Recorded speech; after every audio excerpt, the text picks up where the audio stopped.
Hello friend, नमस्कार और आदाब दोस्तों। मैं यूएस खान और आप देख रहे हैं एस टी न्यूज़ टीवी। जैसे कि आप जानते हैं,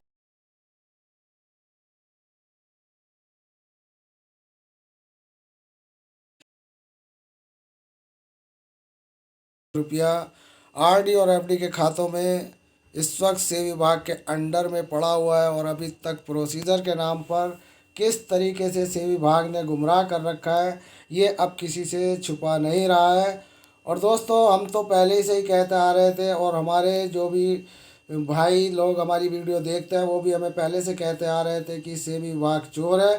तो दोस्तों, हम इस बात को समझ तो रहे थे कि कुछ तो ऐसा है जो निवेशकों के साथ हो रहा है जो हमें नहीं दिख रहा, लेकिन दोस्तों अब वो स्पष्ट हो चुका है कि सेबी विभाग वाकई सेबी विभाग के जो अंदर कर्मचारी हैं उनमें बहुत ज़्यादा भ्रष्टाचारी अब हमें सामने नज़र आ रही है।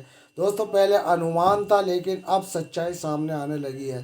दोस्तों, जैसे कि हमने आपको पिछली हफ्ते एक न्यूज़ दी थी जिसमें हमने कहा था पल्स मामले में सेबी के चेयरमैन अजय त्यागी पर पड़ी फटकार, 41,400 करोड़ रुपए का मामला। जी हाँ दोस्तों, ये जो मामला इस वक्त लंबित पड़ा है, सेबी विभाग की तरफ से पड़ा है और इसको लेकर सेबी चेयरमैन को जो फटकार लगाई गई थी वो संसद की याचिका समिति द्वारा लगाई गई थी, क्योंकि संसद समिति के पास निवेशकों की हर एक अपडेट जा रही थी। उसमें निवेशकों की वो परेशानियां जो 2013 और 14 से चल रही थी। और दोस्तों, उसके बाद 2014 से लेकर 16 तक कुछ क्या बोलते हैं सेबी और इसकी पल्स की कुछ मैटर ऐसा चल रहा था जिसमें एक 2016 में जो है सेबी विभाग की तरफ से जो एक जजमेंट आया और वो जजमेंट सेबी विभाग की तरफ से जो दिया गया वो जजमेंट सुप्रीम कोर्ट की तरफ से दिया गया। सुप्रीम कोर्ट ने पूरी तरीके से सेबी विभाग को अथॉरिटी दे दी थी कि वो पल्स निवेशकों का पैसा सेबी के हाथ में अंडर में, जी हाँ दोस्तों, ये पूरा प्रोसीजर दे दिया गया था कि निवेशकों का पैसा जल्द से जल्द 6 माह के भीतर लौटाया जाए।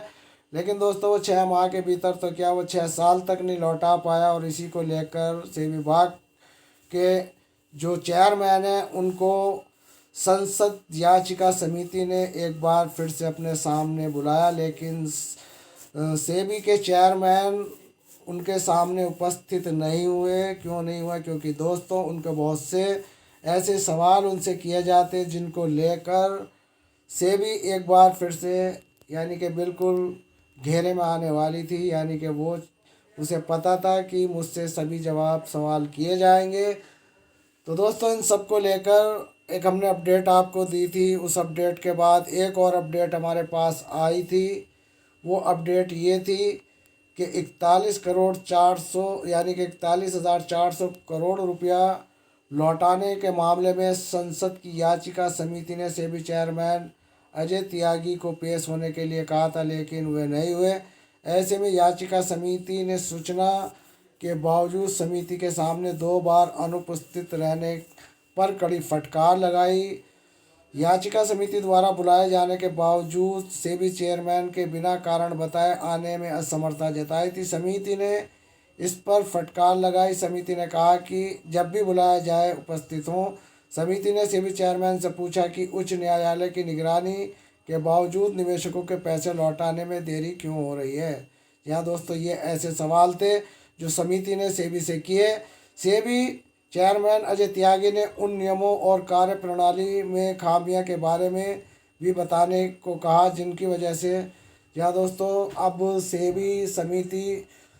समिति ने सेबी चेयरमैन अजय त्यागी से उन सभी पुराने प्रकरणों में जिनमें निवेशकों को पैसा नहीं मिल पा रहा उसके बारे में इनसे यहाँ पर पूछताछ की, जिसको लेकर सेबी चेयरमैन कोई सटीक जवाब नहीं दे पाए। और दोस्तों, मैं आपकी जानकारी के लिए बता दूं कि अब ये बात स्पष्ट हो चुकी है कि सेबी वाकई में निवेशकों का पैसा जो इस वक्त नहीं दे रही है उसका मुख्य कारण यही है कि कुछ सेबी विभाग में ऐसे ऑफिसर बैठे हुए हैं जो एक तरह की भ्रष्टाचारी में लिप्त नज़र आ रहे हैं। इन्हीं सब को लेकर यहाँ पर निवेशकों को पैसा नहीं मिल पा रहा। तो दोस्तों, अब क्या हमारे यहाँ एक कहावत है कि जब खेत को बाढ़ खेत की जो रखवाली बाढ़ करती है, वही जब खेत की फसल को खा जाए तो फिर भाई किसान क्या करे। वही हालात इस वक्त पीएसएल मेजरमेंट के हैं। तो दोस्तों मेजरमेंट के हाथ में अब कुछ नहीं है, सब कुछ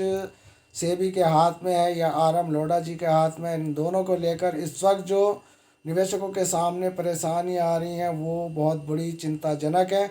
और सबसे बड़ी बात यह है कि अभी तक सेबी की तरफ से कोई ऐसी ऑफिशियल सहायता निवेशकों के लिए नहीं दी गई जिससे निवेशक अपनी त्रुटियों को या अपनी कमियों को या अपनी जो उनके बॉन्ड से रिलेटेड या उनके रिफंड से रिलेटेड ऐसी समस्याएं हैं जो निवेशक केवल ऑफिस के माध्यम से ही सुधार सकते हैं या ऑफिस के माध्यम से ही अपने पैसे की जानकारी ले सकते हैं। और बात अगर हम दोस्तों सेबी पोर्टल की करें तो सेबी के पोर्टल पर केवल गुमराह करने के अलावा दूसरा निवेशकों के पास कुछ नहीं हाथ लगता। दोस्तों सेबी इस वक्त निवेशकों को पैसा दे रही है और कैसे दे रही है ये भी आपको पता है, और ये भी हम बता चुके हैं कि कितने लोगों को पैसा मिल चुका।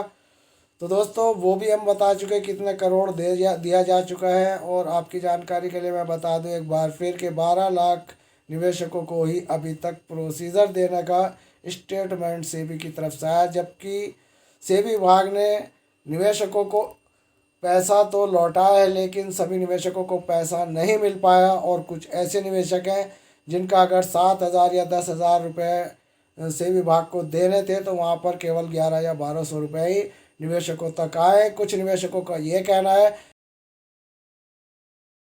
आए हैं, जबकि हमारे पास जबकि हमने सेबी विभाग को 10,000 से ज़्यादा के प्रोसीजर की यानी कि उन्होंने अपने अपलोड किए थे जो बॉन्ड वगैरह थे, और उसमें इतना कम अमाउंट आने का मतलब दोस्तों ये है कि भले ही हमारे पास अमाउंट आ गया लेकिन उसको अब हम किससे कहें कि हमारा ये पैसा आप लोगों ने इतना कम क्यों भेजा, क्योंकि यहाँ पर कोई ऑफिशियल सुविधा नहीं है जिससे निवेशक वहाँ जाकर अपनी जो उसको कम पैसे दिए गए उसके बारे में पूरी डिटेल जान सके। तो दोस्तों हालात यह है कि इस वक्त सेबी विभाग का जो पोर्टल है उस पोर्टल पर निवेशकों को अब विश्वास नहीं रहा। और बहुत से निवेशकों का ये कहना है कि इस पोर्टल की जो यानी कि जो इस पोर्टल में भरने की प्रक्रियाएं हैं वो इतनी जटिल है कि सभी निवेशक उस पर अपने बॉन्ड अपलोड नहीं कर पाए। न जाने कितने ऐसे निवेशक हैं जिनके बॉन्ड घर पर पड़े हैं।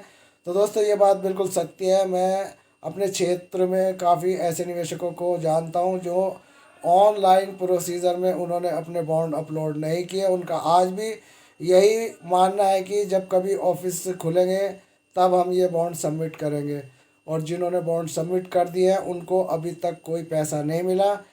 और अगर जानकारी चाहते हैं वो जानकारी लेना चाहते हैं तो सेबी की तरफ से कोई जानकारी उनको नहीं मिल पाती, क्योंकि उनसे सीधा डायरेक्ट कहीं से कहीं तक निवेशकों का कोई कांटेक्ट नहीं है ले देकर। सेबी हेल्पलाइन पर जो बात निवेशक करता है उसको केवल लिमिटेड जवाब मिलता है। वो सिर्फ ये बताते हैं कि 10,000 तक का रिफ़ंड चालू है, और उससे आगे की अगर कोई बात पूछते हैं तो उसके बारे में वो हमें स्पष्ट तौर से ये कह देते हैं कि अभी हमारे पास ऊपर से कोई ऐसी अपडेट नहीं आई जो हम आपको बता सकें। तो दोस्तों उन अपडेटों में बहुत सी अपडेट ऐसी है जो जिन निवेशकों के बॉन्ड पहले ही ऑफिस में जमा है केवल उनकी रिसीव पड़ी है, उनके लिए अभी तक सेबी ने कोई अपडेट नहीं दी, जबकि रिफंड प्रोसीजर चलते हुए 3 साल हो चुके। और ऐसे निवेशकों का पैसा जो निवेशक इस वक्त अपने पैसे को लेकर परेशान है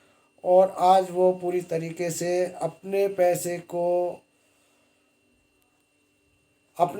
को लुटता हुआ देख रहे हैं, और उन्होंने स्पष्ट तौर से ये दिख रहा है कि उनको पैसा नहीं मिलेगा। तो दोस्तों अगर आपको कोई ये बताता है कि 50,000 रुपये का प्रोसीजर हो रहा है या 1 लाख का रिफ़ंड हो रहा है तो दोस्तों वो केवल झूठ बोल रहा है। ऐसे झूठे लोगों की बातों में आकर निवेशक और ज़्यादा भ्रमित हो रहा है। कुछ ऐसे लोग हैं जिन्होंने अपनी सेबी वेबसाइट भी लोकल बना दी है, न जाने कितने ऐसे उन्होंने यहाँ पर फंडे खड़े कर दिया है जो कि सरकार की संज्ञान में तो है लेकिन उस पर कोई प्रतिक्रिया नहीं ले पा रहे हैं। जी हाँ दोस्तों, हमने आपको पीछे दिखाया था कि सेबी की तरफ से इस बात की सूचना तो आ रही है कि कुछ गलत तरीके से मतलब निवेशकों के बॉन्ड अपलोड किए जा रहे हैं, जो कि एक फेक वेबसाइट बनाई गई है। कुछ इस तरीके से स्टेटमेंट भी सेबी के पोर्टल पर हमें देखने को मिले। और कई बार सेबी ने इस बात को सचेत किया कि अपनी कोई भी मतलब जानकारी किसी दूसरे से साझा ना करें।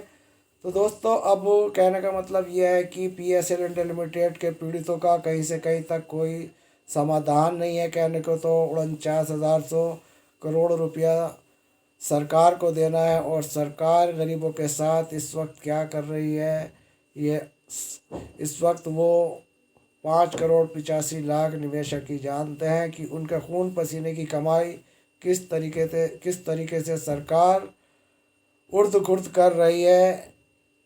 क्योंकि दोस्तों, निवेशकों को पैसा मिलना होता तो 2013-14 से ये मामला चल रहा है, और अभी तक इसको सेबी विभाग निपटारा नहीं कर पाया। और ऐसे में निवेशकों के सामने जो परेशानियां हैं, वो परेशानियां अपने एजेंटों को बताते हैं। एजेंट उनको आश्वासन देते हैं, लेकिन अब आश्वासन के वक्त भी गुजर चुका, आश्वासन का बांध टूट चुका। अब हालात बहुत बद से बदतर है। अगर थोड़ा बहुत सरकार को सद्बुद्धि आ जाए तो दोस्तों, हो सकता है कि भविष्य में कभी निवेशकों को पैसा मिले, या भविष्य में कभी ऑफिस खुले। ऐसी कोई संभावना तो अभी तक नज़र नहीं आ रही। तो दोस्तों, आपको हमारी ये वीडियो पसंद आए तो चैनल को सब्सक्राइब